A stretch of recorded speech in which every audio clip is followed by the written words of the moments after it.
कर्मापिते च मधुरं मधुरस्मृतिश्च बुद्धिं प्रबोधय प्रभो मधुबोधशक्तिं विद्यां प्रयच्छ परमां परिभावयामि। कोमलं कूजयन् वेणुं श्यामलोऽयं कुमारकः वेदवेद्यं परं ब्रह्म भासतां हृदये मम। कूजन्तं राम रामेति मधुरं मधुराक्षरम् आरुह्य कविता शाखां वन्दे वाल्मीकिकोकिलम्।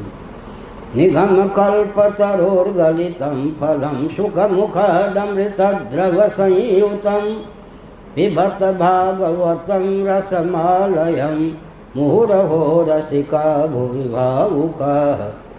क्षणादपि सुनीचेन तरोरपि सहिष्णुना अमानिना मानदेन कीर्तनीयः सदा हरिः।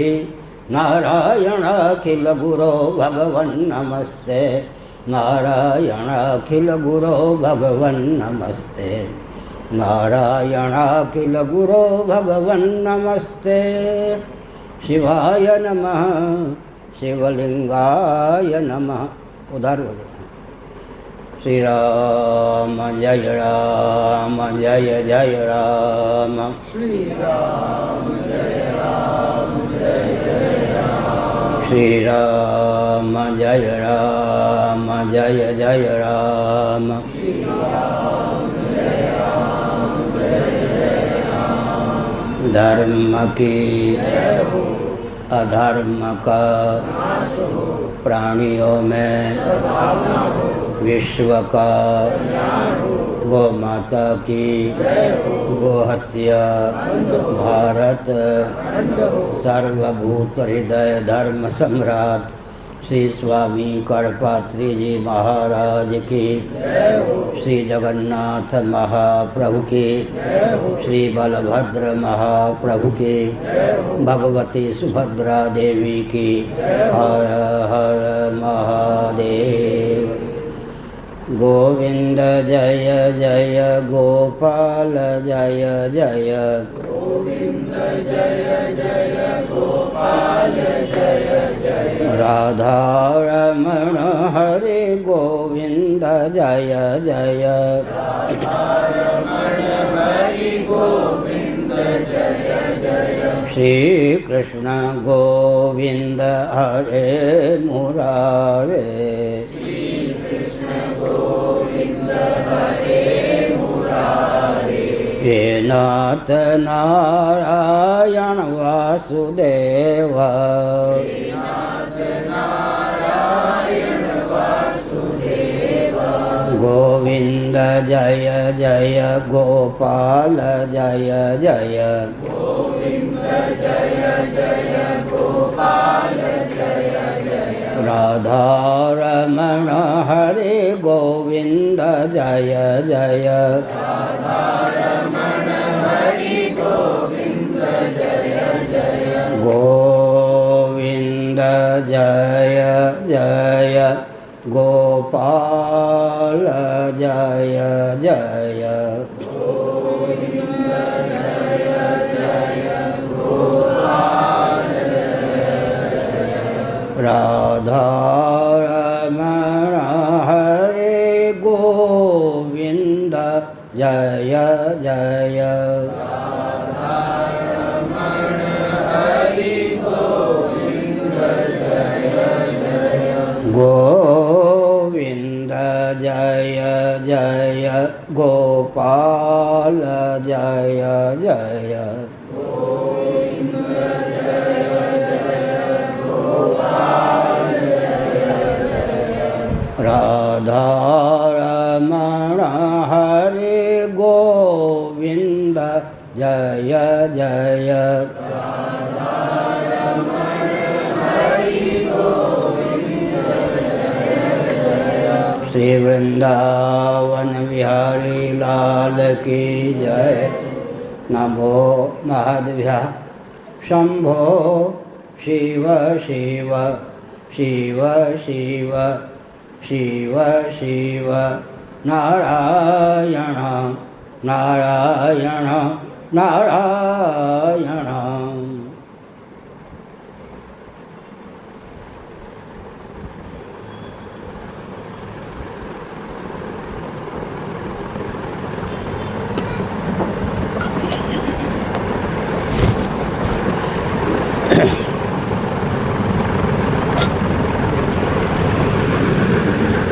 दुरवगमात्मतत्त्वनिगमाय तवात्ततनोश्चरितमहामृताब्धिपरिवर्त परिश्रमणा न परिलसन्ति केचिदपवर्गमपीश्वरते चरणसरोजहंसकुलसङ्गविशिष्टगृहा। नारायण।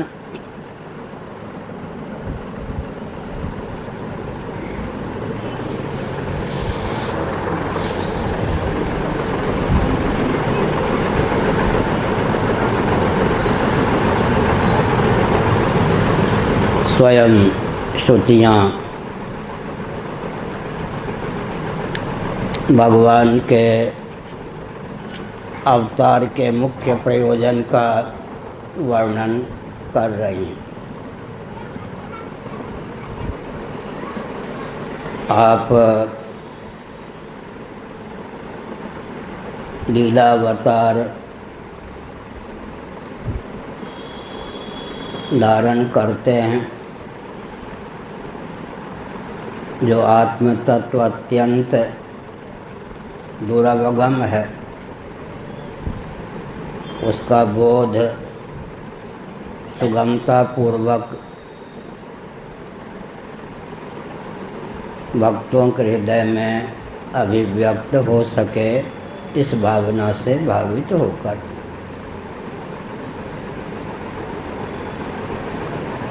सूरदास जी ने लिखा, निरालंब मन इत उत धावे। प्रभो, वेदों ने परम तात्पर्य रूप से आपके जिस स्वरूप का प्रतिपादन किया है वह नाम रूप लीलाधाम से रहित है। जाति गुण क्रिया संबंध रूढ़ि को लेकर शब्दों की प्रवृत्ति उसमें संभव नहीं है। ऐसी स्थिति में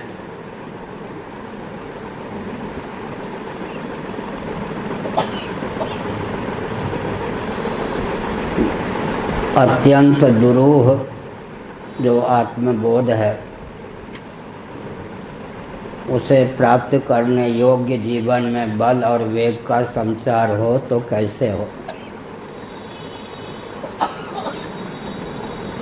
भगवान इसी भावना से भावित होकर स्वयं को श्री रामकृष्ण आदि रूपों में अभिव्यक्त करते हैं।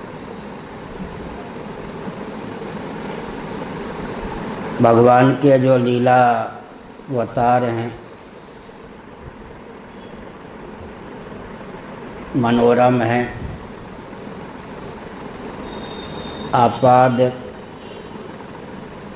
मस्तक आनंद तत्व ही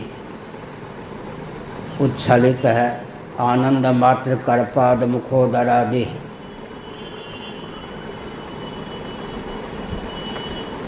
सदघन चिदघन आनंद घन आत्म तत्व भगवत तत्व परमात्म तत्व या ब्रह्म तत्व ही निरावरण श्री रामकृष्ण आदि रूपों में अभिव्यक्त होता है। अविद्या काम कर्म का संश्लेष भगवान के लीलावतार में बिल्कुल नहीं होता। निज इच्छा निर्मित तनु भगवान लीलापूर्वक ही अवतीर्ण होते हैं। श्रीमद् भागवत में अवतार के स्वरूप का प्रतिपादन किया गया है। वह भी अत्यंत दुरूह है।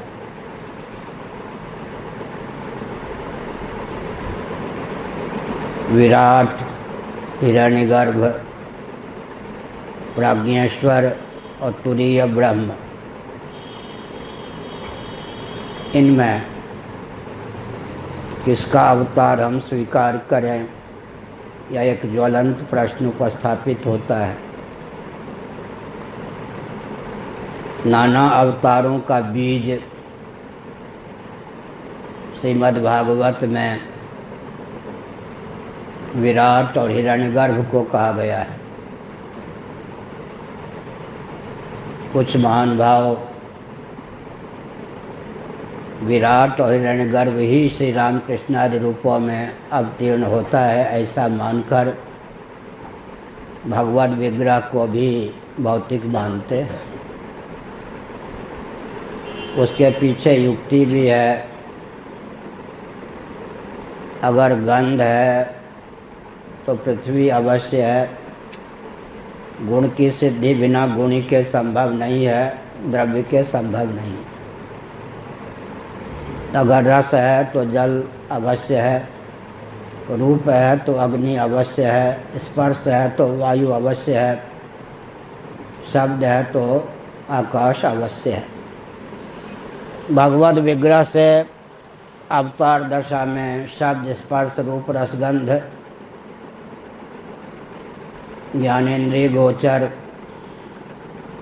ज्ञानेंद्रिय के द्वारा अधिगम योग्य शब्द, स्पर्श, रूप, रसगंध की अभिव्यक्ति होती है। तो अनुमान का आलंबन लेकर व्यक्ति मान लेता है कि भगवान श्री रामकृष्ण आदि का विग्रह भौतिक है।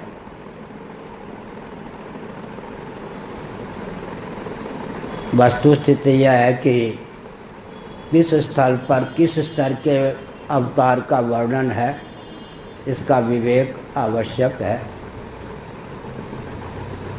विराट भी अवतार ले सकता है और लेता है। हिरण्यगर्भ भी अवतार ले सकता है और लेता है। लेकिन विराट और हिरण्यगर्भ कार्योपाधिक चिद धातु का नाम है। शुक्र रहस्योपनिषद के अनुसार कार्योपाधिरयम जीवः कारणोपाधिरीश्वरः। वैश्वानर विश्व की अपेक्षा उत्कृष्ट है, समष्टि तादात्म्यापन्न है। हिरण्यगर्भ तेजस की अपेक्षा उत्कृष्ट है, समष्टि तादात्म्यापन्न है, लेकिन जीव है। कार्योपाधिक चिद्धातु ही विराट और हिरण्यगर्भ के रूप में उल्लसित है। कारणोपाधिक सच्चिदानंद स्वरूप सर्वेश्वर भी अवतार लेने में समर्थ हैं। संभवामि आत्म मायया।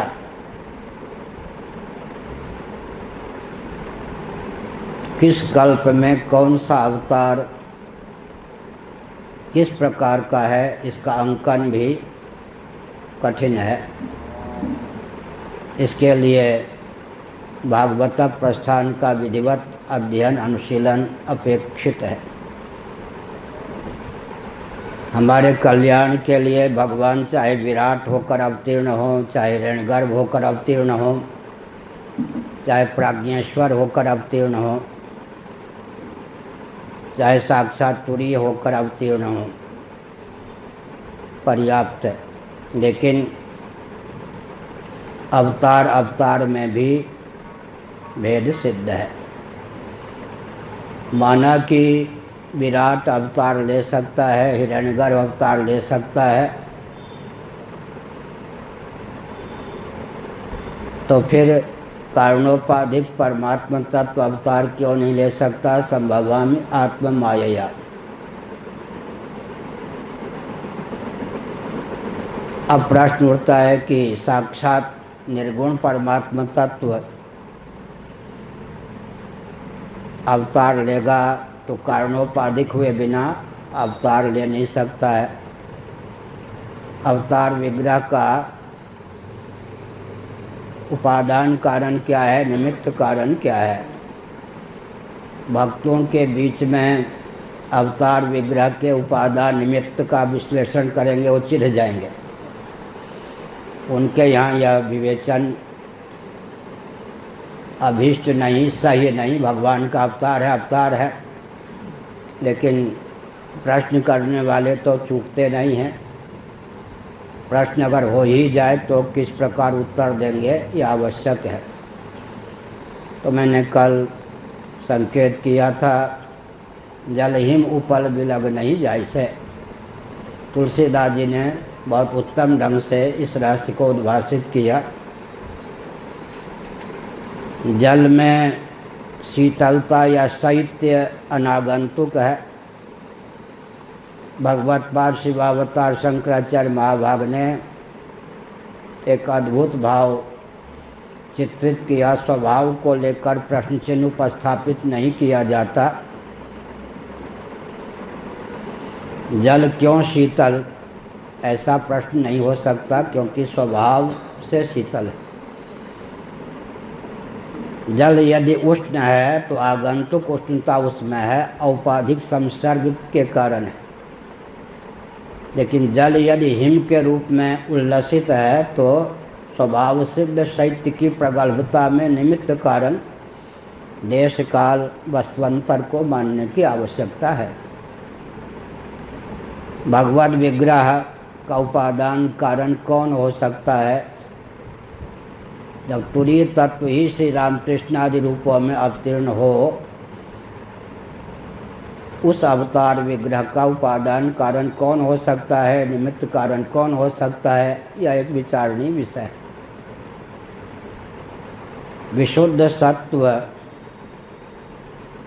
निमित्त कारण होता है, सच्चिदानंद तत्व स्वयं ही उपादान होता है। हिम का उपादान जल ही होता है।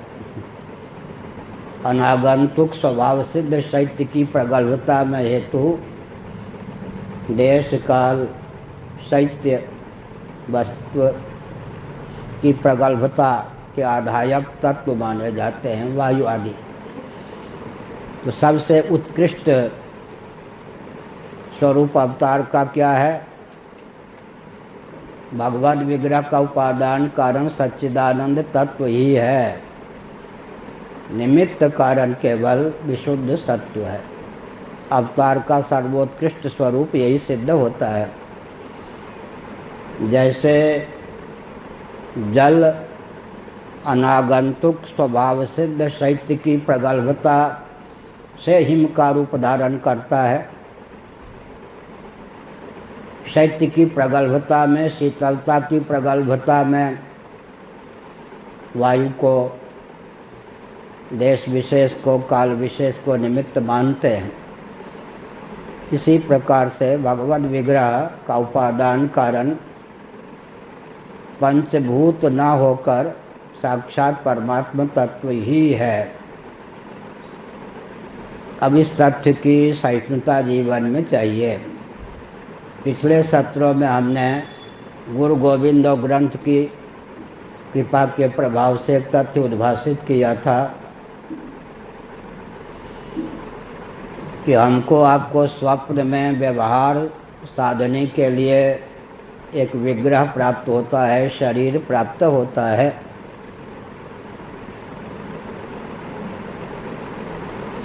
स्वप्नावस्था के शरीर को, जिसमें हमारी अहमता ममता सन्निहित है, स्वप्नावस्था का ही आतंकवादी ठाई कर दे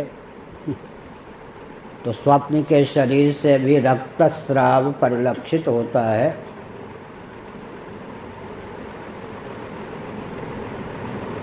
नींद टूट जाए, स्वप्न टूट जाए तो भी जिनको वेदांत प्रस्थान का विधिवत ज्ञान नहीं है, वे उसका रहस्य नहीं समझ सकते। रोते हुए कहते हैं, बस आज तो स्वप्न में डाकू ने प्रहार कर दिया, आतंकवादी ने गोली का प्रहार कर दिया। अब एक विचित्र प्रश्न है कि स्वप्न जगत मनोमय होता है, स्वप्न का शरीर मनोमय होता है। रक्त सप्त धातुओं में एक धातु है। तो स्वप्न के शरीर में रक्त है ही नहीं, मनोमय शरीर है, फिर रक्तस्राव संभव कैसे है? परंतु रक्तस्राव का दर्शन होता है स्वप्न में। स्वप्न टूट जाने पर स्मृति भी प्राप्त होती है कि आज स्वप्न में मुझे किसी आतंकवादी ने गोली मार दी, शरीर से रक्तस्राव हुआ। इसी का नाम भगवत पाद आदि शंकराचार्य महाभाग के शब्दों में चक्षुर्बंध दृष्टिर्बंध है। जादूगर, इंद्रजालिक, मायावी दर्शकों को जो दिखाना चाहता है, दृष्टिबंध चक्षुर्बंध के प्रभाव से वह दिखा देता है। ठीक इसी प्रकार जब स्वप्नावस्था का शरीर मनोमय है, मनोमय शरीर में रक्त का सन्निवेश हो ही नहीं सकता, मन सप्त धातुमय तो होता नहीं। यह भी एक विचित्र तथ्य है कि स्वप्न में जो हमको शरीर प्राप्त होता है उसकी मीमांसा अपेक्षित तो है, लेकिन कठिन अवश्य है। स्वप्नावस्था में पृथ्वी, पानी, प्रकाश, पवन, आकाश, दिक्, काल और जितने स्थावर जंगम प्राणी होते हैं सब के सब मनोमय ही होते हैं, मनोमात्र होते हैं। स्वप्न का वृक्ष भी मनोमात्र ही है, लेकिन चक्षुर्बंध दृष्टिबंध की शैली में वहाँ स्वादिष्ट फल भी प्राप्त हो जाता है, मलाई भी प्राप्त हो जाती है, कभी कभी पिटाई भी प्राप्त हो जाती है।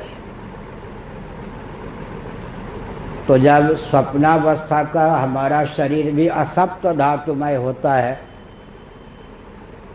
जबकि स्वप्न कर्म का फल है, आत्म चैतन्य से अधिष्ठित अर्धनिद्रित अंतःकरण कर्मेंद्रियों ज्ञानेंद्रियों के सुप्त हो जाने पर वासना की प्रगल्भता से जब स्वयं ही निद्रा दोष के वशीभूत होकर ग्राह्य ग्राहक भाव के रूप में उल्लसित होता है, तब स्वप्न की प्राप्ति होती है। यह वाक्य मैंने पिछले वर्ष भी बोला था।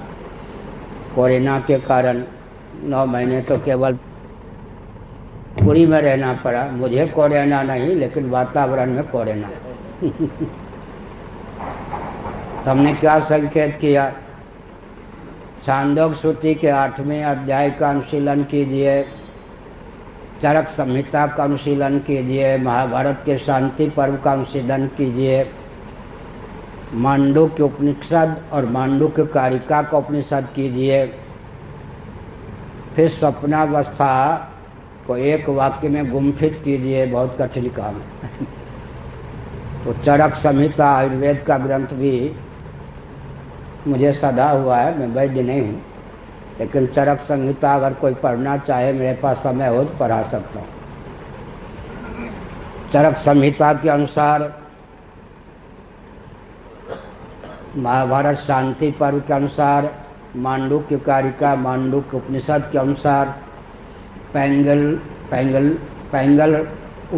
पैंगलोपनिषद के अनुसार स्वप्न की क्या मीमांसा होगी, छांदोग्य श्रुति के 8वें अध्याय के अनुसार सब प्रकार के वचनों का निरीक्षण परीक्षण करके एक वाक्य में हम स्वप्न को बोल सकते हैं। आत्म चैतन्य से अधिष्ठित अर्धनिद्रित अंतःकरण कर्मेंद्रियों और ज्ञानेंद्रियों के प्रसुप्त हो जाने पर वासना की प्रगल्भता और निद्रा दोष के वशीभूत होकर जब स्वयं ही ग्राह्य ग्राहक भाव के रूप में उल्लसित होता है, तब स्वप्न की प्राप्ति होती है। एक वक्ता हमारा प्रवचन सुन रहे थे, संभवतः वृंदावन के ही होंगे, इंदौर में। उन्होंने भाव व्यक्त किया कि 3-4 शब्द पर ध्यान देता हूँ तब तक शंकराचार्य 10 शब्द बोल देते। कुछ समझ में नहीं आता, नोट करूँ तो क्या करूँ, याद करूँ तो कैसे करूँ। फिर से सुनिए। आत्म चैतन्य से अधिष्ठित अर्ध निद्रित अंतःकरण कर्मेंद्रियों ज्ञानेंद्रियों के सुप्त हो जाने पर वासना की प्रगल्भता और निद्रा दोष के वशीभूत होकर जब स्वयं ही ग्राह्य ग्राहक भाव के रूप में उल्लसित होता है तब स्वप्न की प्राप्ति होती है। स्वप्न की पूर्ण मीमांसा यही। वहाँ पर भी हमको जो श्री विग्रह प्राप्त होता है और जो भी जितने प्राणी वहाँ पर स्थावर जंगम होते हैं, यहाँ तक पृथ्वी जल तेज वायु आकाश, ये सब के सब क्या होते हैं, मनोमय। मन ही पृथ्वी जल तेज वायु आकाश के रूप में और विविध स्थावर जंगम प्राणियों के रूप में उनमें एक शरीर जिसमें हमारी अहमता ममता होती है उसके रूप में उल्लसित होता है। अब थोड़ा धैर्यपूर्वक, कहीं कहीं परमत भी बहुत बड़ा अनुग्राहक होता है। स्वमत में तो असप्त धातुमय, सप्त धातु विनिर्मुक्त स्वप्न का शरीर हमारा आपका होता है। उभय सम्मत है, सांख्य प्रस्थान के अनुसार भी, न्याय प्रस्थान के अनुसार भी, वैशेषिक प्रस्थान के अनुसार भी। अब सांख्य प्रस्थान में पंचभूत जो हैं, अपंचीकृत पंचभूत तन्मात्रा जिसको कहते हैं, उनका उपयोग और विनियोग लिंग शरीर या सूक्ष्म शरीर की उत्पत्ति में नहीं होता। पंचीकृत पंचभूतों के द्वार से वे स्थूल बाह्य और अभ्यंतर शरीर की अभिव्यक्ति में हेतु होते हैं। उनकी दृष्टि से विचार करने पर, सांख्य प्रस्थान की दृष्टि से विचार करने पर, प्रयोगशाला सामने है। स्वप्न का वर्णन हो तो प्रयोगशाला सामने है। उनकी दृष्टि से विचार करने पर स्वप्नावस्था का जो हमारा शरीर होता है असप्त धातुमय नहीं, असत्व धातुमय ही नहीं बल्कि अभौतिक भी होता है। तो जब हमको भी स्वप्न में व्यवहार संपादन के लिए अभौतिक असप्त धातुमय शरीर की प्राप्ति होती है तो भगवान हमसे भी घटिया हैं। उनके शरीर को हम भौतिक असप्त धातुमय मान लें, हुआ ना। अब अकाट्य युक्ति, अकाट्य युक्ति है, स्वप्न को मानना पड़ेगा ही, स्वप्न के शरीर को मानना पड़ेगा ही, और स्वप्न जगत को असप्त धातुमय मानना ही पड़ेगा ही, क्योंकि मन असप्त धातुमय है। और सांख्य प्रस्थान के अनुसार मन अभौतिक भी है, वैशेषिक प्रस्थान के अनुसार मन न भूत है न भौतिक है, अणुपरिमाण परिमित स्वतंत्र द्रव्य है। तो न्याय वैशेषिक के अनुसार भी स्वप्न का प्रपंच अभौतिक होता है, असप्त धातुमय होता है। तो हमारा अपना आपका स्वप्न का जो शरीर होता है वह भी सप्त धातुमय नहीं होता, असप्त धातुमय शरीर होता है। और वैशेषिक न्याय सांख्य प्रस्थान के अनुसार तो अभौतिक भी होता है। जब हमको आपको भी जो अविद्या काम कर्म के वशीभूत हैं ऐसा दिव्य शरीर व्यवहार संपादन के लिए स्वप्न में प्राप्त होता है तो भगवान हमसे भी घटिया हैं। उनका जो श्री विग्रह होता है अर्थक क्रियाकारिता से संपन्न होने पर भी न सप्त धातुमय होता है न भौतिक होता है। अब प्रश्न होता है भौतिक नहीं होता, बहुत भूतों के गुण से युक्त होता है। न्याय की दृष्टि से, वैशेषिक प्रस्थान की दृष्टि से, सांख्य प्रस्थान की दृष्टि से स्वप्नावस्था का शरीर अभौतिक होता हुआ शब्द स्पर्श रूप रस गंध का भी व्यंजक होता है। यही चमत्कृति है माया की। तो ये माया की चमत्कृति तो मानेंगे ना। इस प्रकार से सिद्ध किया गया कि स्वप्न का शरीर उभय सम्मत सिद्धांत है कि असप्त धातुमय होता है। भगवान हमसे तो घटिया नहीं है ना, भगवान हमसे घटिया नहीं है ना। भगवान जब अविद्या काम कर्म को द्वार बनाए बिना अवतीर्ण होते हैं, काम और कर्म मैंने कहा, ऊपर अविद्या नहीं और नीचे कर्म नहीं, बीच में जो काम होगा वो दिव्य होगा या नहीं। अविद्या काम कर्म 3 शब्दों का मैंने प्रयोग किया। अविद्या काम कर्म, भगवान और अविद्या तो नहीं कह सकते। अविद्योपाधिक चित धातु को भगवान तो नहीं कहेंगे ना। अविद्या से नित्य विमुक्त भगवत तत्व होता है तो मानना ही पड़ेगा। अविद्या विहीन भगवान में आविद्यक काम भी नहीं हो सकता और आविद्यक कर्म भी नहीं हो सकता। फिर निज इच्छा निर्मित तन, तो वो जो काम है, मैं श्री राम कृष्ण आदि रूपों में अमुक रूप में अवतीर्ण हो जाऊं, यह जो एक विशेष स्थिति है, तो हमने क्या संकेत किया, वो जो इच्छा है, ऊपर अविद्या ना हो और नीचे कर्म ना हो, बीच में काम हो, उस काम को कितना महत्वपूर्ण मानेंगे। भगवान के हृदय में जो संकल्प उत्पन्न होता है अविद्या मूलक, कर्म मूलक नहीं है। नीचे कर्म नहीं, ऊपर अविद्या नहीं, बीच में काम है, वो काम दिव्य होगा या नहीं। रास पंचाध्यायी में भी उस काम का आकलन कीजिए। अविद्या जिसमें हेतु न हो, कर्म जिसमें हेतु न हो, अविद्या उपादान न हो, कर्म निमित्त न हो, ऐसा जो काम होगा, भगवान पिता रात्रि शरदोत्फुल्ल मल्लिका वीक्षरन्तु मनश्चक्रे योग माया मुपाश्रित, कितना दिव्य होगा। तो ये सब तो दुर्गमात्म तत्व निगमाय तवात्म तनो है। कैमुतिका न्याय से हमको आपको भी व्यवहार संपादन के लिए स्वप्न में जो शरीर प्राप्त होता है दिव्य होता है, असप्त धातुमय होता है। सांख्य प्रस्थान वैशेषिक प्रस्थान के अनुसार विचार करें तो अभौतिक भी होता है। जब हम जीवों को भी अभौतिक असप्त धातुमय शरीर की प्राप्ति हो सकती है, उस शरीर में अर्थक क्रियाकारिता की स्थिति होती है, प्रयोजन की सिद्धि। यानी कि ऐसा शरीर किसी काम का नहीं। स्वप्नावस्था में उस शरीर से सब प्रकार के प्रयोजन की सिद्धि हो जाती है। तो कैमुतिका न्याय से भगवान के अवतार विग्रह की दिव्यता की सहिष्णुता आ सकती है। बुरा न मानो, प्रक्रिया भाग वेदांत भाग की उपेक्षा कर देने पर भक्तों को भगवत विग्रह की दिव्यता कहते रहें, उसका रहस्य नहीं समझ में आ सकता। ये प्रक्रिया भाग को छोड़ दिया, वेदांत प्रस्थान पर विचार छोड़ दिया, भगवान को दिव्य कहने तो लग गए परंपरा से।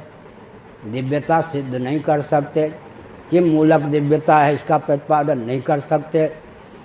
तो भगवान में भक्ति भी बिना दार्शनिक सुदृढ़ भित्ति के जो भक्ति होगी वो भी ढुलमिल हो जाएगी। तो अंत में उस भक्ति का पर्यवसान सुरा सुंदरी में जाकर हो जाएगा। दार्शनिक आधार नहीं है ना, केवल भावुकता के कारण जो भक्ति होगी, भावुकता तो चाहिए लेकिन प्रमाण गर्भित ना। प्रमाण शून्य जो भावुकता होगी वो तारेगी कम, मारेगी ज़्यादा। इसलिए बहुत बढ़िया जीव गोस्वामी आदि ने कुछ झुंझला कर एक तथ्य उद्भाषित किया। भगवत विग्रह को लक्ष्य बनाकर उसके निमित्त उपादान की जो चर्चा करते हैं उनसे संभाषण करना भी उचित नहीं। लेकिन कोई कर ही दे तो उत्तर तो देना पड़ेगा ना। सुनिए, यहाँ एक प्रकाशानंद सरस्वती जी दंडी स्वामी 72 में, पूज्यपाद श्री ब्रह्मानंद सरस्वती जी महाभाग से जिन्होंने दंड लिया था, ब्रह्मचारी हमारे पूज्य गुरुदेव के रहे थे, वो पंचदशी की कथा कह रहे थे। मैं 72 में ही यहाँ आया था, 1972 में।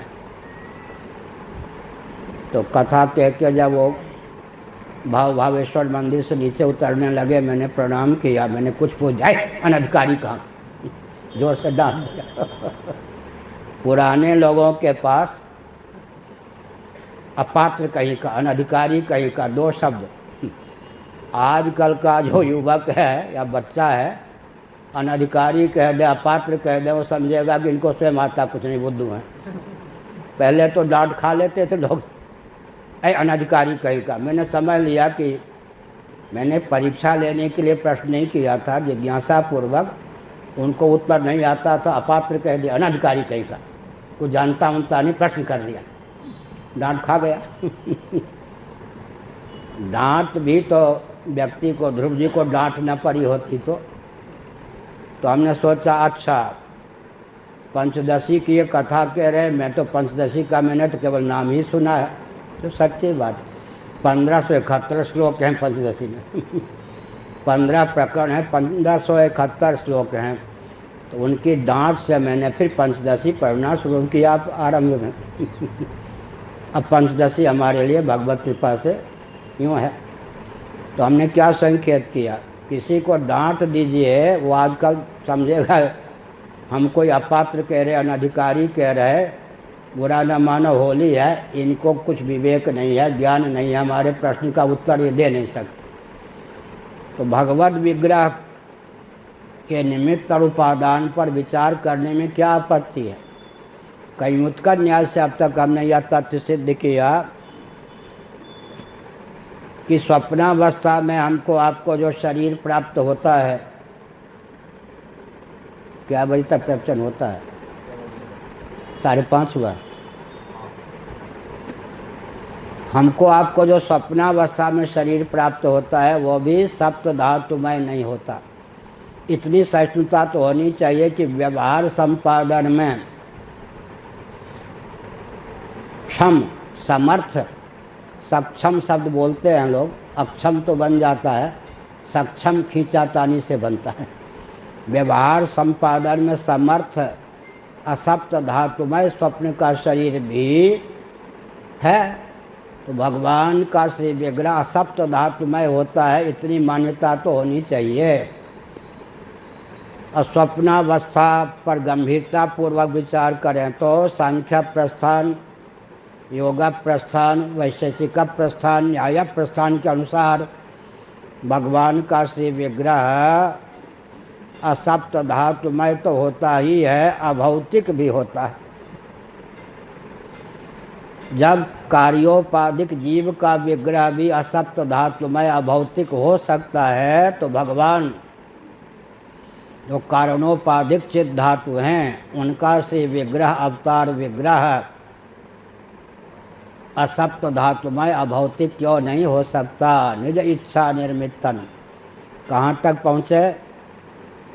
भगवान के श्री विग्रह का उपादान साक्षात सच्चिदानंद तत्व ही होता है। विशुद्ध सत्व के योग से, विशुद्ध सत्वोपाधिक चित्त धातु का नाम ईश्वर है। वेदांत के अनुसार विशुद्ध सत्व के योग से भगवान विशुद्ध सत्व रूप निमित्त कारण के योग से भगवान जो कि सच्चिदानंद हैं, वे श्री राम कृष्ण आदि रूपों में अभिव्यक्त होते हैं।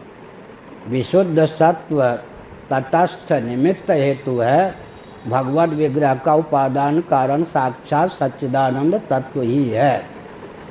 कब? जब वो भगवत विग्रह विराट का अवतार न हो, हिरण्यगर्भ का अवतार न हो। श्रीमद् भागवत के कुछ विद्वान ऐसे हैं कि विराट वो जो परमात्मा तत्व है, हिरण्यगर्भ होकर, विराट होकर ही अवतार ले सकता है।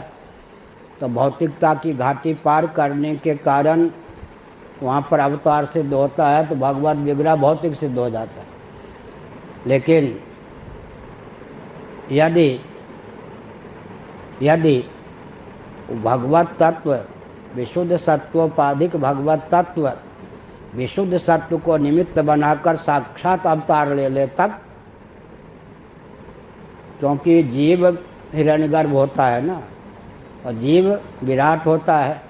अगर भगवत तत्व भगवान सरस्वती रहस्योपनिषद के अनुसार विशुद्ध सत्व को ही निमित्त बनाकर अवतीर्ण हो जाए, तब भगवत विग्रह का उपादान सच्चिदानंद तत्व ही होगा।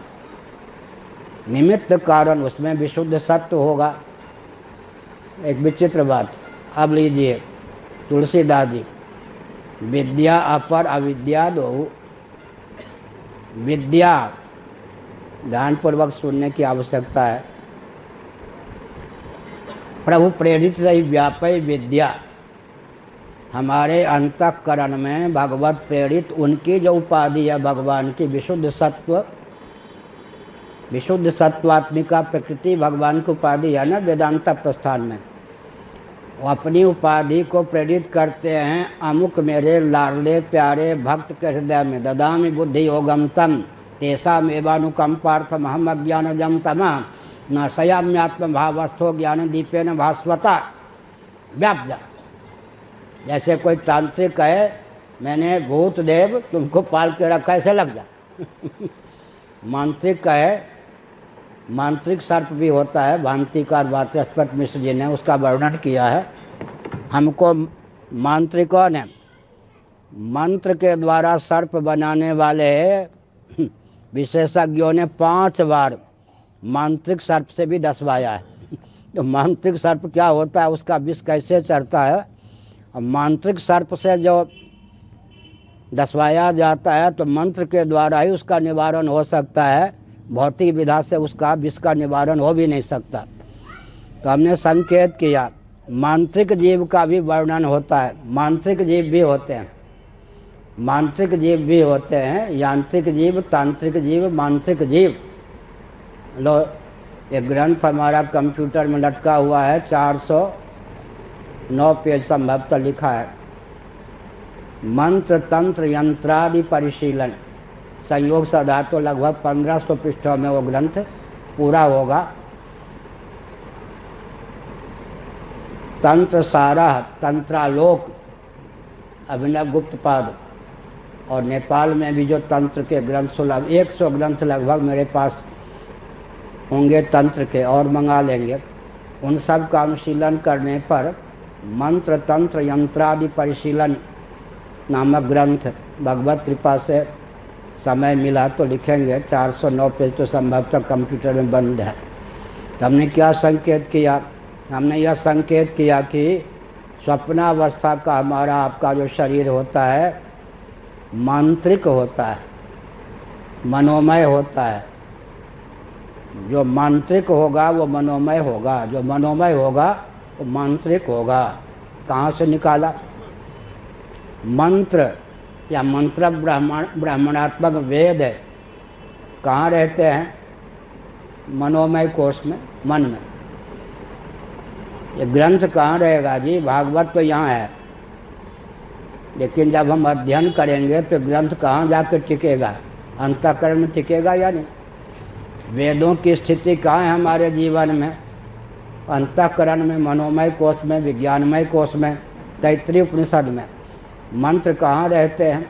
मंत्र ही क्या, कल हमने संकेत किया था फिजिक्स भौतिक विज्ञान के अनुसार भी विचार करें तो इमेज सिस्टम, फिजिक्स में, भौतिक विज्ञान में, भौतिक विज्ञान का गणित बहुत कठिन होता है, फिजिक्स का गणित बहुत कठिन होता है। इमेज सिस्टम चलता है। उनके यहाँ भी किसी व्यक्ति को हम देखते हैं, वो व्यक्ति भले ही बाहर हो, दर्शन कैसे होगा? जब तक नेत्र के द्वार से मन में प्रतिफलित ना हो तब तक किसी व्यक्ति का दर्शन नहीं हो सकता। मनोनिष्ठ हुए बिना वास्तव में किसी व्यक्ति का दर्शन ही नहीं हो सकता है। मनोनिष्ठ हुए बिना किसी व्यक्ति का दर्शन हो ही नहीं सकता है। नेत्र के द्वार से जब कोई व्यक्ति मनोगत हो जाता है, व्यक्ति भले ही बाहर खड़ा हो, लेकिन दर्शन की विधा है मनोगत हुए बिना, मनोनिष्ठ हुए बिना व्यक्ति का दर्शन हो ही नहीं सकता। अब ये कठिन विषय को छोड़कर लोग ऊब न जाएं। हमारे सामने दो समस्या होती, सरस्वती जी रूठ न जाएं और व्यक्ति मुँह ऊब न जाएं। रूठना ऊबना, सरस्वती धारा देती हैं, उनकी हम उपेक्षा कर दें तो शापित हो जाएंगे। हम लोगों के धन तो सरस्वती हैं, सरस्वती जी स्मरण करते ही उछलने लगती।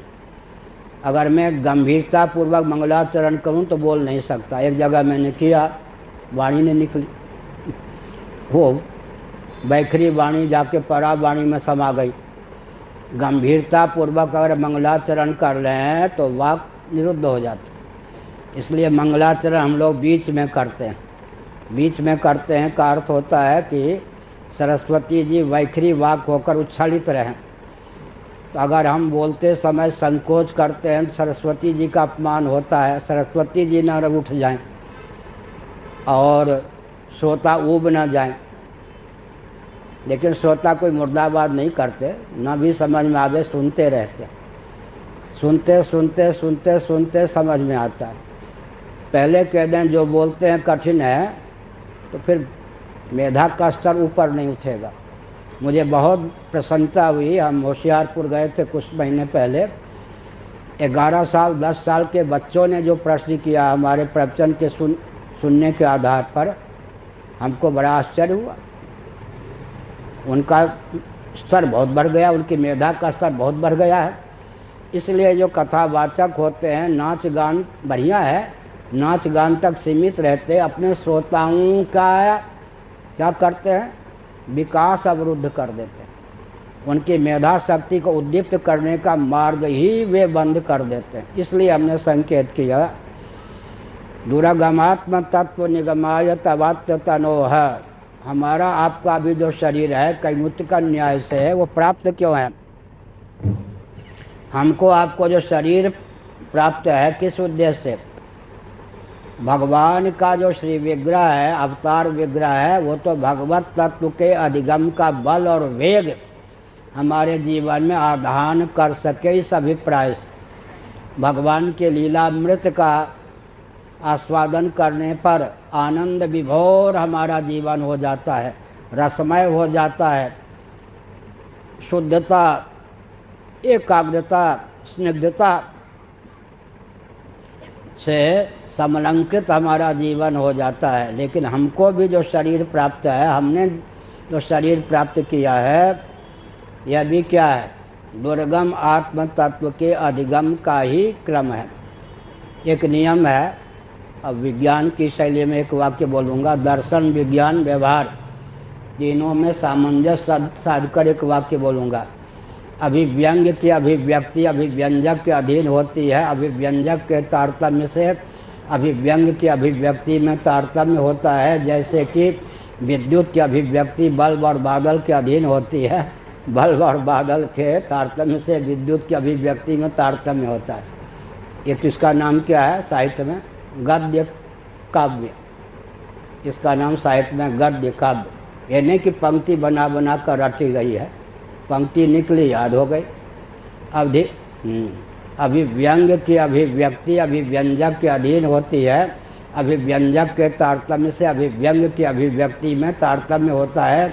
जैसे कि विद्युत की अभिव्यक्ति बल्ब और बादल के अधीन होती है, बल्ब और बादल के तारतम्य से विद्युत की अभिव्यक्ति में तारतम्य होता है। यह जो स्थूल शरीर है, यह भोगायतन, कर्मायतन और ज्ञानायतन तीनों है। भोगायतन भी है, कर्मायतन भी है, ज्ञानायतन भी है। स्थूल शरीर के बाह्य भाग में पंच कर्मेंद्रियों और पंच ज्ञानेंद्रियों को अभिव्यक्त करने के संस्थान हैं या नहीं हैं?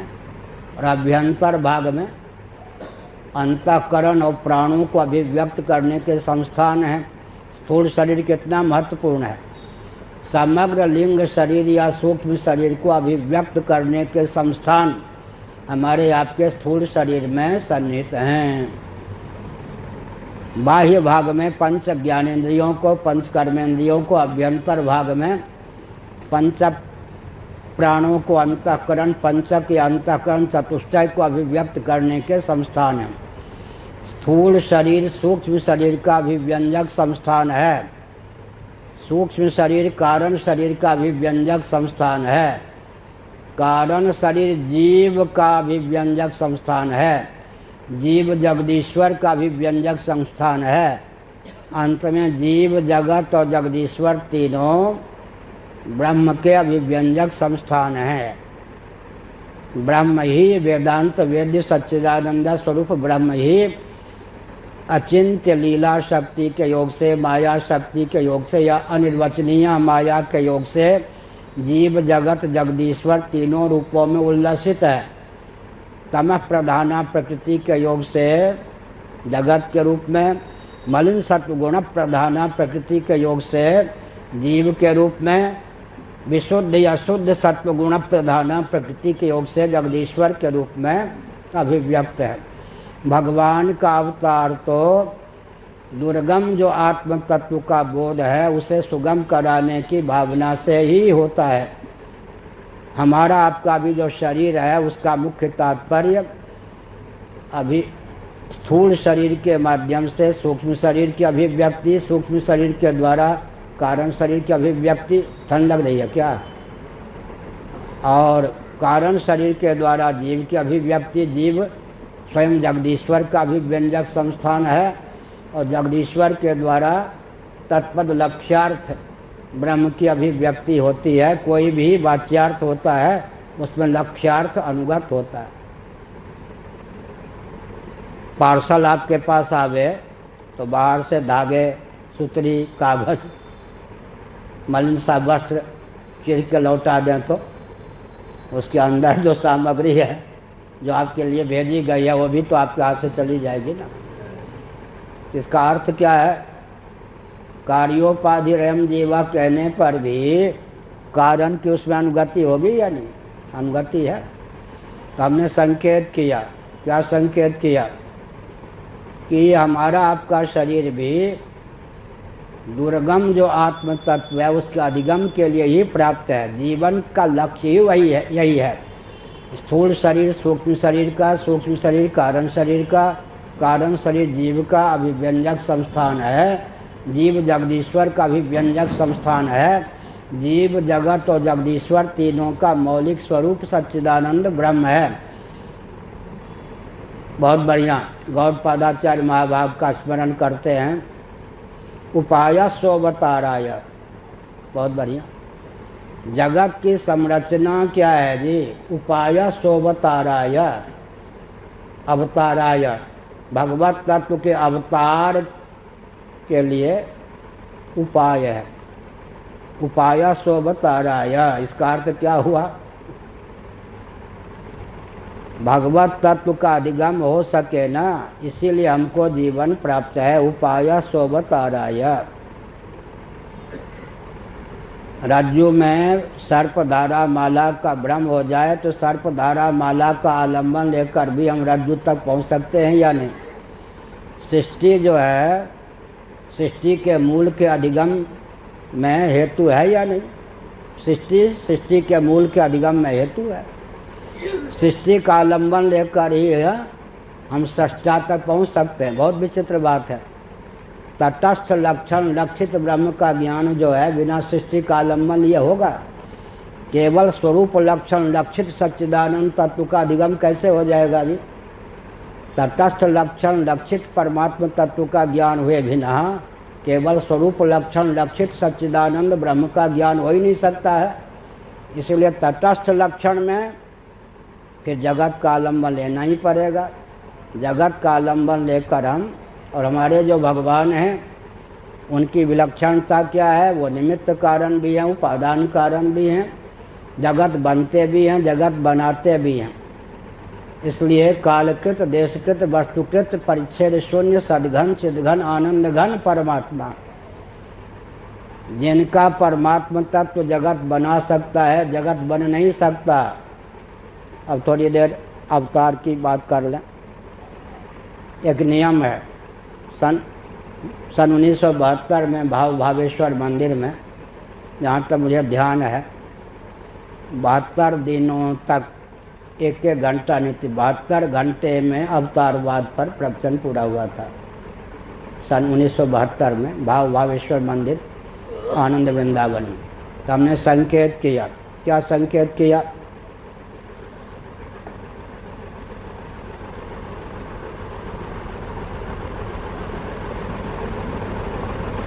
दुर्गमात्म तत्व निगमायत अवात्य तनोह।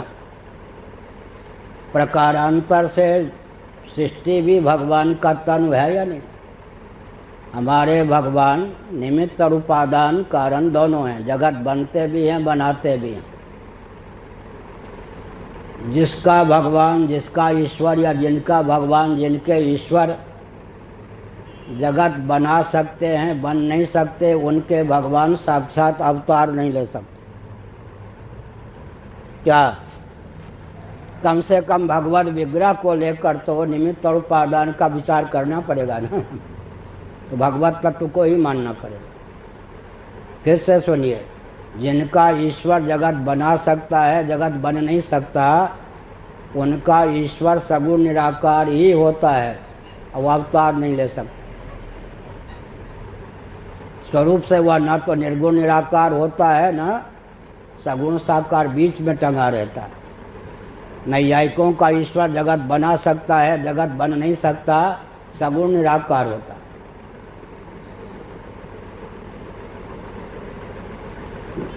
ज्ञानात् इच्छति करोति, ज्ञान इच्छा प्रयत्न, ये तो तीन तो रहेगा, तब तो निमित्त कारण होगा। नैयायिकों का ईश्वर सगुण निराकार, क्योंकि उनका ईश्वर जगत बना सकता है, जगत बन नहीं सकता। वैशेषिकों का ईश्वर सगुण निराकार, उनका ईश्वर जगत बना सकता है, जगत बन नहीं सकता। और दयानंद स्वामी को जो ईश्वर मान्य है सत्यार्थ प्रकाश के अनुसार, वो भी जगत बना सकता है, जगत बन नहीं सकता, सगुण निराकार। कुरान शरीफ की सीमा का जो खुदा है, गाली नहीं है, उन्हीं के सिद्धांत के अनुसार वो जगत बना सकता है, जगत बन नहीं सकता। बाइबल की सीमा का जो गॉड है, वो जगत बना सकता है, जगत बन नहीं सकता। इसलिए इन सब का ईश्वर अवतार नहीं ले सकता। अवतार उसी का ईश्वर ले सकता है, तवात्म तनोह। ईश्वर उसी का अवतार ले सकता है जिसका ईश्वर जगत बनाता भी है और जगत बनता भी है। अवतार वाद की स्वीकृति साक्षात भगवान ही अवतीर्ण होते हैं। स्वामी दयानंद जी के अनुसार मुक्त जीव का अवतार होता है, और सदा के लिए किसी जीव को मुक्ति प्राप्त नहीं होती, क्योंकि जीव का भंडार कितना भी हो, एक एक जीव अगर मुक्त होता जाएगा तो कभी न कभी ईश्वर के भंडार से सभी जीव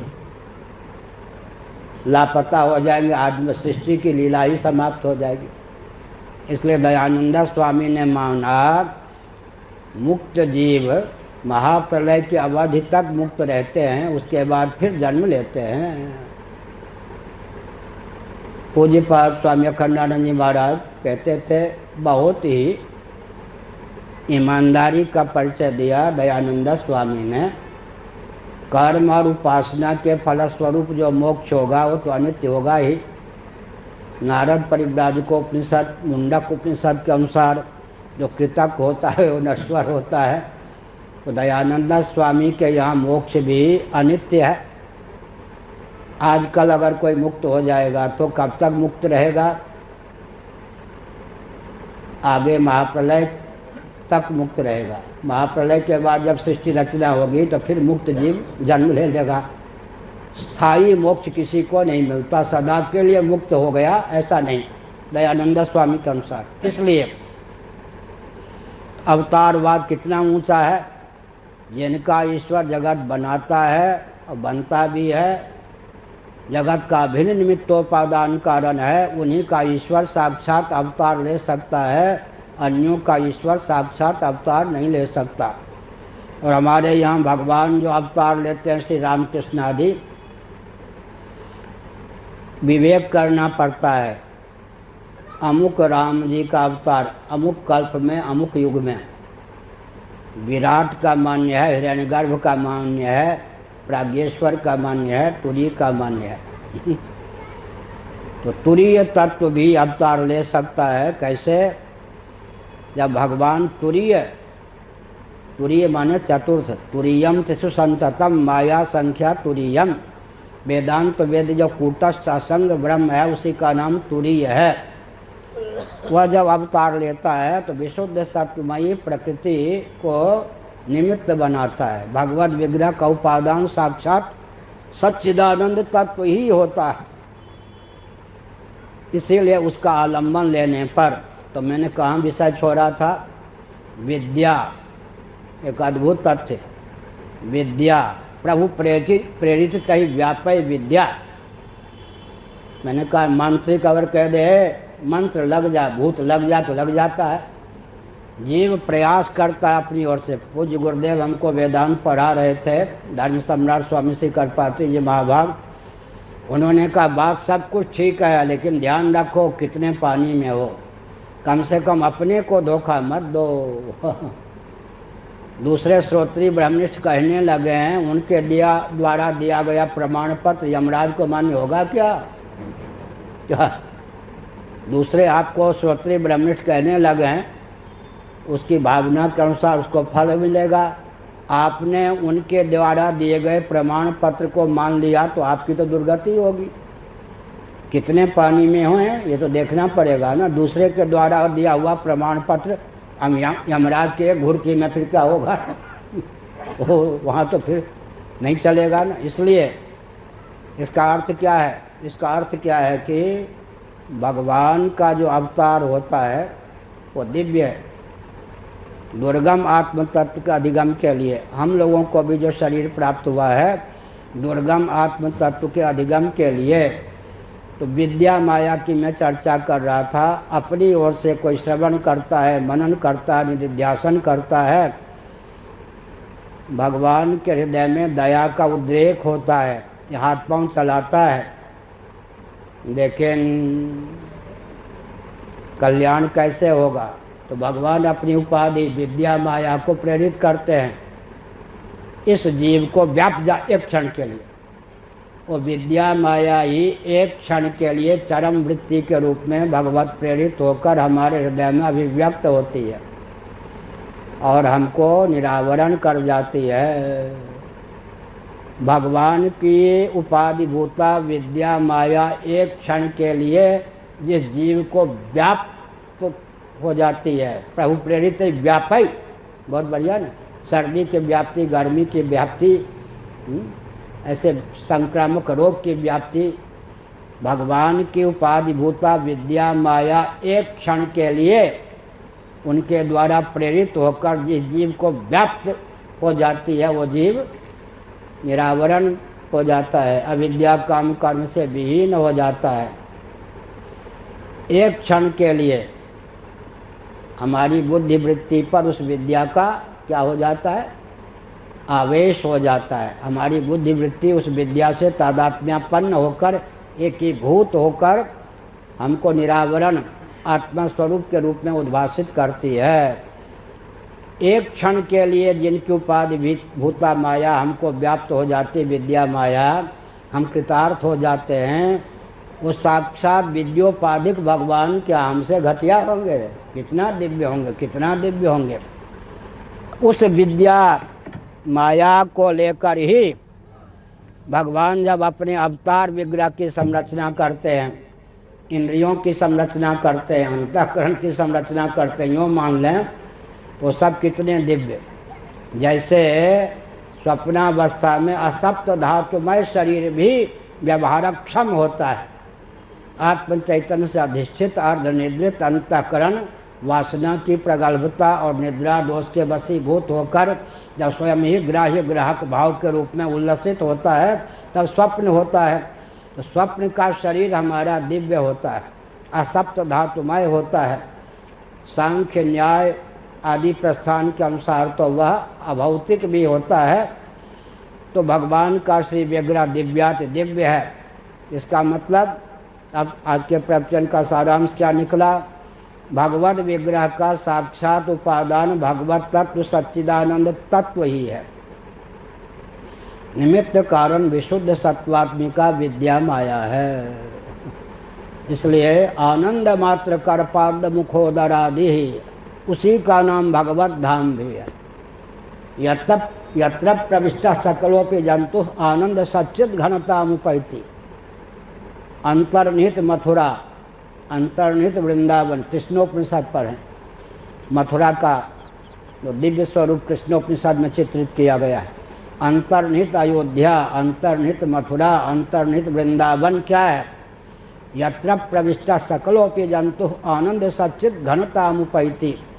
आनंद सच्चिद घनतामुपैति। तो आज के प्रवचन का सार, भगवान का जो श्री विग्रह है वो भगवत तत्व का अभिव्यंजक संस्थान है। अर्थात भगवान के अवतार का मुख्य प्रयोजन दुर्गम जो आत्म तत्व है उसे आत्मसात करने योग्य बल और वेग प्राप्त हो जाए। इसका अर्थ आनंद मात्र करपाद मुखोदरादि नृत्यति वेदांत सिद्धांत। वेदांत वेद्य रस तत्व ही जब क्या है श्री विग्रह धारण करके नृत्य करता है तो श्री विग्रह को टटोलने पर उस श्री विग्रह क्या सिद्ध होगा? बर्फ हम को ही अगर आकृति दे दें मनुष्य का तो जहाँ छुआ वहाँ हिम ही सिद्ध होगा या नहीं? चांदी को ही अगर कोई विग्रह का रूप दे दें तो जहाँ छुआ वहाँ चांदी है या नहीं? तो यहाँ पर भगवत प्रेरित दिव्य दृष्टि के बल पर ही विद्योपाधिक भगवान का दर्शन होता है। भगवान का श्री विग्रह सच्चिदानंद तत्व ही होता है।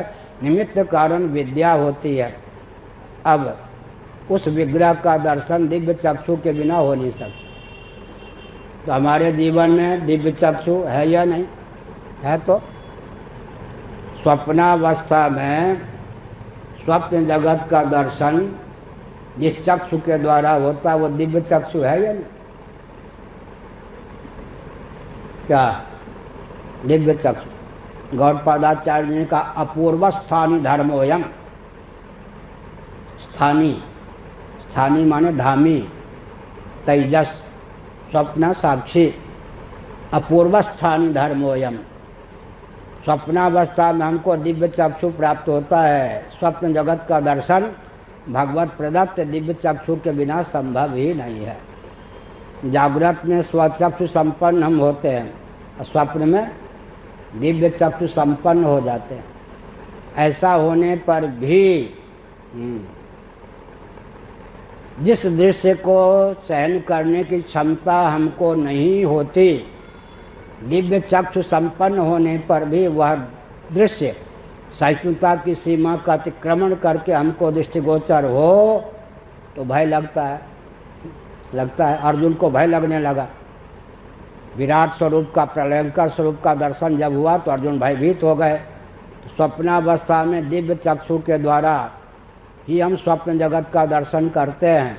दिव्यम ददामि ते चक्षु। प्रतिदिन अगर किसी को स्वप्न होता है तो स्वप्न का दर्शन बिना दिव्य चक्षु के हो ही नहीं सकता। लेकिन वो दिव्य चक्षु है और एक स्वप्न साक्षी की दृष्टि है। वो क्या है? ज्ञान चक्षु। स्वप्नावस्था में ज्ञान चक्षु क्या है? स्वप्न साक्षी में वो क्षमता होती है भव्य अभव्य, सुंदर असुंदर, सकल दृश्य को सहन करने की क्षमता स्वप्न साक्षी में होती है। तेजस में स्वप्न साक्षी की विशेषता क्या होती है? सौम्य हो, उग्र हो, मंद मध्यम उग्र कोटि का जो भी दृश्य हो, भव्य हो अभव्य हो, सकल स्वप्न प्रपंच को आत्मसात करने की क्षमता स्वप्न साक्षी में होती है। वो व्यथित नहीं होता। और श्री कृष्ण की दृष्टि, भगवान श्री कृष्ण को जो दृष्टि प्राप्त थी वो दृष्टि हमको स्वप्न साक्षी के रूप में प्राप्त होती है। अर्जुन को जो कृपा करके भगवान, ये हमने प्रवचन किया था, बरेली है, उसमें शंकराचार्य नहीं थे तब, लगभग 45 साल पहले दिव्य चक्षु पर लगभग 10-11 घंटे 10-11 दिनों में प्रवचन किया था। स्वप्नावस्था में हमको दिव्य चक्षु प्राप्त होता है। समय हो गया, अब माता का दर्शन किससे होगा जी? तीनों दृष्टि से। गीता में स्वचक्षु, दिव्य चक्षु, ज्ञान चक्षु, तीन का वर्णन है या नहीं? न तो माम शक्य से द्रष्टुमने नैव स्वचक्षुषा दिव्यम ददामि ते चक्षु पश्य में योगमैश्वरम विमूढ़ा नानुपश्यन्ति पश्यन्ति ज्ञान चक्षुषा क्षेत्र क्षेत्रज्ञयोरेव मंतरम ज्ञान चक्षुषा। गीता में स्वचक्षु, दिव्य चक्षु, ज्ञान चक्षु, तीन का वर्णन। स्वचक्षु प्राप्त करने की आवश्यकता नहीं है ही। ज्ञान चक्षु विवेक के बल पर प्राप्त हो सकता है, दिव्य चक्षु ही कठिन। ज्ञान चक्षु तो बहुत ही कठिन है, लेकिन वेदांत का श्रवण करने पर ज्ञान चक्षु की प्राप्ति हो सकती है, पर दिव्य चक्षु तो बहुत कठिन है। दिव्य चक्षु, स्वप्नावस्था में स्वप्न प्रपंच का दर्शन हमको दिव्य चक्षु के द्वारा होता है। साक्षी का जो चक्षु है, चक्षु चक्षते, साक्षी का जो चक्षु है वो दिव्य चक्षु नहीं, स्वचक्षु नहीं, वो ज्ञान चक्षु। सकल स्वप्न प्रपंच को, सकल दृश्य निज उदर मेल तज निद्रा सोवे योगी, ये ज्ञान चक्षु विनय पत्र का। सकल दृश्य निज उदर मेल तज निद्रा सोवे योगी, बड़ा विकट। सो बेटा खूब सो, 10 बजे तक नहीं, 24 घंटे सो, कोई शिकायत नहीं। लेकिन शर्त यह है, निद्रा छोड़ के सो, सोना आएगा। एक माता कहे, अरे 10 ही बजे क्यों उठते हो, क्या उठती हो बच्ची, 24 घंटे सोए रहो। लेकिन सोना तज निद्रा सो, क्या सकल दृश्य न जो उदार मेली तज निद्रा सोवे जोगी, निद्रा तज के। इसीलिए निद्रा समाधि स्थिति ही भगवान शंकराचार्य ने। तो हमने क्या संकेत किया? हमने क्या संकेत किया? हमने संकेत किया कि एक स्त्री शरीर में माता का दर्शन कैसे होगा? ज्ञान चक्षु सन्निहित दिव्य चक्षु भावित स्वचक्षु के द्वारा स्त्री शरीर में माता का दर्शन होगा। जब हम किसी स्त्री शरीर में, हमारे गुरुदेव की शिष्याएँ बैठी हैं, तो हमको पता चला ये पूज्य गुरुदेव की शिष्याएँ हैं, तो हम तो भाई बहन क्या बाबा हैं, बाबा भी विचित्र ढंग के हैं, लेकिन हमने सोचा ये बहन हो गई, फिर कुछ गुरुदेव की शिष्या हैं, तो हमने संकेत किया। लेकिन यहाँ एक विचित्र बात है। क्या विचित्र बात है? सकल बहन को बहन कैसे समझेंगे, माँ को माँ कैसे समझेंगे? स्त्री शरीर का दर्शन होगा ना। ज्ञान चक्षु भावित दिव्य चक्षु समन्वित स्वचक्षु के द्वारा एक स्त्री शरीर में बहन का, माता का, नानी का, नाना का दर्शन होगा या नहीं? एक पुरुष शरीर में पिता का दर्शन कैसे होगा? ज्ञान चक्षु सन्निहित दिव्य चक्षु भावित स्वचक्षु के द्वारा। अर्चा विग्रह में, कहाँ से बोल रहा हूँ? स्कंद पुराण, स्कंद पुराण से बोल रहा हूँ, पुरुषोत्तम महात्म्य। जब हम अर्चा विग्रह में भगवान का दर्शन करते हैं तो तीनों चक्षु क्रियान्वित हैं या नहीं? ज्ञान चक्षु सन्निहित दिव्य चक्षु भावित स्वचक्षु के द्वारा अर्चा विग्रह में हम भगवान का, भगवती का दर्शन करते हैं। अब जिनके पास केवल स्वचक्षु है, ज्ञान चक्षु नहीं है, दिव्य चक्षु नहीं है, बुरा न मानो, होली है, वार समाज रोते रहे, हम क्या करें? हमारे नाम पर रोते रहे, हम क्या करें? वो 2 चक्षु तो है ही नहीं, न उनके पास ज्ञान चक्षु है, न उनके पास दिव्य चक्षु है, केवल स्वचक्षु वाले तो रोते रहेंगे, गाली देते रहेंगे। तब उनसे कहेंगे ठीक बात है, अर्चा विग्रह की बात छोड़ दो, तो माँ का दर्शन करके बता दो केवल स्वचक्षु के द्वारा। इसी हमारे समाज का सिद्धांत है। क्या हम शास्त्रार्थ नहीं करते जब से शंकराचार्य हुए, पहले भी किसी की पगड़ी उछालने के लिए नहीं करते थे, लेकिन तो हमने संकेत किया माँ को माँ केवल स्वचक्षु के बल पर सिद्ध करके दिखा दो, नहीं हो सकता। माँ को माँ समझने के लिए, स्त्री शरीर में माँ का दर्शन करने के लिए आपको दो पृथक दृष्टि चाहिए। ज्ञान चक्षु सन्निहित, दिव्य चक्षु भावित, स्व चक्षु के द्वारा। एक व्यक्ति को गुरु के रूप में देखने के लिए शेष दो चक्षु चाहिए या नहीं? कौन से? गुरु ब्रह्मा कैसे देखेंगे भाई? गुरु विष्णु गुरुदेवो महेश्वरा कैसे होगा? ज्ञान चक्षु सन्निहित, दिव्य चक्षु भावित, स्व चक्षु के द्वारा एक व्यक्ति विशेष में माता का, पिता का, गुरु का दर्शन होगा। मातृदेवो भव, पितृदेवो भव, आचार्य देवो भव। अब देव शब्द, अतिथि देवो भव, देव चारों में अनुगत है या नहीं? वो देव का दर्शन कैसे होगा बिना दिव्य दृष्टि के? मातृदेवो भव, तैत्तिरीय उपनिषद। पितृदेवो भव, आचार्य देवो भव, अतिथि देवो भव। अब देव माता अलग, पिता, पहली तो बात यह है मातृदेवो भव, बोले माता का दर्शन भी बिना दिव्य चक्षु के द्वारा नहीं होगा। फिर माता में देव बुद्धि और दिव्य, एक और दिव्य चक्षु, दिव्याति दिव्य चक्षु। माता का दर्शन भी, एक स्त्री में मातृ दर्शन के लिए दिव्य चक्षु चाहिए, माता में देव दृष्टि के लिए दिव्याति दिव्य चक्षु के द्वारा ही हम माता में देव बुद्धि कर सकते। माता समझना ही दिव्य दृष्टि का विषय है। फिर मातृदेवो भाव के लिए तो एक और दिव्य चक्षु। इसका मतलब क्या हुआ? ये सनातन धर्म है। तो जो लोग आक्षेप करते हैं, हम लोग मुस्कुराते हैं, मैं बौरी की लोगन ही की श्याम पुतरिया बदल गई है, यही ना? तो आज समाजी सज्जनों, हम पर कोई नाराज नहीं होते। हम क्या करते हैं, जिसका सिद्धांत जहाँ तक उपकारक का उतना ले लेते हैं, कीचड़ किसी पर नहीं उछालते, आगे बढ़ते हैं। उनमें भी सत्य सहिष्णुता का भाव आता है। लेकिन एक विचित्र बात, अर्चा विग्रह में भगवत दर्शन कैसे होगा?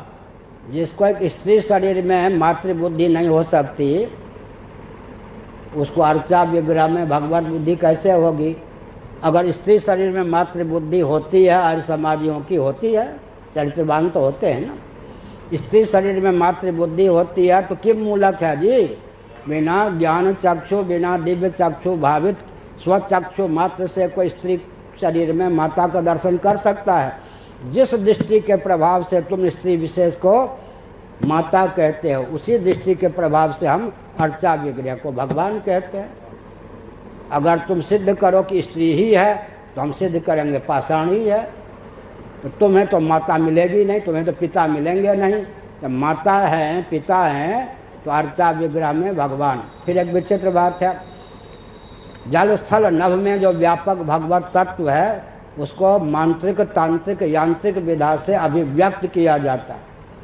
एक वाक्य दो वाक्य बोलकर मैं प्रवचन को विराम दे रहा हूँ। जल स्थल नभ में जो विद्युत है, बादल के माध्यम से प्रकृति, मेघमंडल, बादल के माध्यम से प्रकृति उसको अभिव्यक्त करती है, और वैज्ञानिक बल्ब इत्यादि के माध्यम से प्रकट करते हैं या नहीं? इसी प्रकार से व्यापक जो पावक जुग सम ब्रह्म विवेकु एक दारुगत देखी एको, व्यापक जो भगवत तत्व है, मांत्रिक, तांत्रिक, यांत्रिक विधा से मूर्ति में, अर्चा विग्रह में अभिव्यक्त होता है। अगर विद्युत की अभिव्यक्ति बादल के माध्यम से, बल्ब आदि के माध्यम से हो सकती है, तो भगवत तत्व की भी अभिव्यक्ति हो सकती है। अग्नि को व्यापक रहने दें, प्रकट न हो, तो शास्त्रार्थ का कभी अंत होगा कि अग्नि तत्व दाहक को प्रकाशक है। दिया सलाई में अग्नि तो है, लेकिन दाहक है, प्रकाशक है। इस निष्कर्ष पर कब पहुँचेंगे? जब तक अभिव्यक्त हो न हो अग्नि, तब तक अभिव्यक्त अग्नि को देख करके हम कह सकते हैं दाहक है, प्रकाशक है। तो हमने संकेत किया, क्या संकेत किया सज्जनों? भगवत तत्व भी अवतार लेता है। किस दृष्टि से? वो जब वही तत्व अवतीर्ण हो जाएगा, जैसे ऊपर से लिफ्ट आता आता नीचे आ जाता है, उसका आलम्बन लेकर हम ऊपर पहुंच जाते हैं, ऐसे भगवत विग्रह अवतार की जो प्रथा है, विधा है, उसको समझ लेने पर व्यक्ति जहाँ है वहीं से ऊपर चढ़ता वैश्वानर भूमि से हिरण्यगर्भ भूमि में विश्व भूमि से वैश्वानर भूमि में, वैश्वानर भूमि से हिरण्यगर भूमि में, हिरण्यगर भूमि से किस में, प्रागेश्वर भूमि में, प्रागेश्वर भूमि से ब्रह्म भूमि में अवतीर्ण हो सकता है। नारायण सबका भला।